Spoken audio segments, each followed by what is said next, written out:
আমাদের দৌলত ইউনিয়নবাসীর পক্ষ থেকে সরকারের কাছে আমাদের একটি আবেদন থাকবে যে আমাদের যে সারা দীর্ঘদিনের একটি প্রাণের দাবি পাটুরিয়া দৌলতে যে পদ্মা সেতুর কথা আমরা যেটা বলে আসছি, আমরা সকলেই চাই এখানে যেন দ্বিতীয় পদ্মা সেতু করা হয়। অনতিবিলম্বে এই কাজটা যদি শুরু করতে পারে গভর্নমেন্ট, তাহলে আমাদের যেই প্রাণহানির ঘটনা যে পুনরাবৃত্তি মাঝে মধ্যে যেটি হয়ে থাকেন সেটা থেকে হয়তো আমরা রক্ষা পাবো। যে আমরা ইতিমধ্যে জেনেছেন আপনারা সকলেই যে কুষ্টিয়া থেকে সকালে যেই এসপি পরিবহন যেটা কুষ্টিয়া থেকে ছেড়ে আসছিলেন ঢাকার উদ্দেশ্যে করে, সেটা এইখানে এসেই সকাল 9:30টার দিকে সেটা ফেরিতে উঠতে গিয়ে বেল্ট ছিঁড়ে নদীতে পড়ে যায়। এটা আমরা জানতে পেরেছি যে এখানে বাসের মধ্যে কোনো যাত্রী ছিলেন না, তারা সকলকে নামিয়ে দিয়ে শুধুমাত্র ড্রাইভার এবং হেল্পার বাসের মধ্যে ছিলেন। বাস যখন পড়ে গেছেন তার 1 মিনিটের মাথায় ড্রাইভার ভেসে আসছেন। তাকে আমরা জানতে পেরেছি যে তাকে স্থানীয় স্বাস্থ্য কমপ্লেক্সে নিয়ে গিয়ে তাকে চিকিৎসাধীন অবস্থায় তিনি এখন আছেন।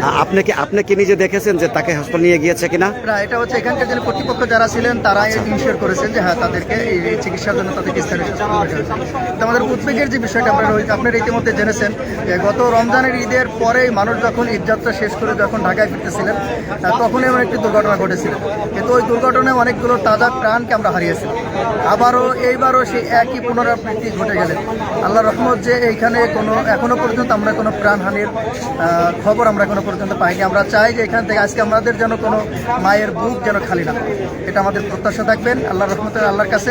এবং এই সরকারের কাছে আমাদের যেটি দাবি থাকবেন, আমরা আমাদের জামাত ইসলামের দৌলত ইউনিয়ন শাখার পক্ষ থেকে, আমি দৌলত ইউনিয়ন জামাত ইসলামের সেক্রেটারি চেয়ারম্যান পদপ্রার্থী, আমাদের দৌলত ইউনিয়নবাসীর পক্ষ থেকে সরকারের কাছে আমাদের একটি আবেদন থাকবে যে আমাদের যে সারা দীর্ঘদিনের একটি প্রাণের দাবি পাটুরিয়া দৌলতে যে পদ্মা সেতুর কথা আমরা যেটা বলে আসছি, আমরা সকলেই চাই এখানে যেন দ্বিতীয় পদ্মা সেতু করা হয়। অনতিবিলম্বে এই কাজটা যদি শুরু করতে পারে গভর্নমেন্ট, তাহলে আমাদের যেই প্রাণহানির ঘটনা যে পুনরাবৃত্তি মাঝে মধ্যে যেটি হয়ে থাকেন সেটা থেকে হয়তো আমরা রক্ষা পাবো।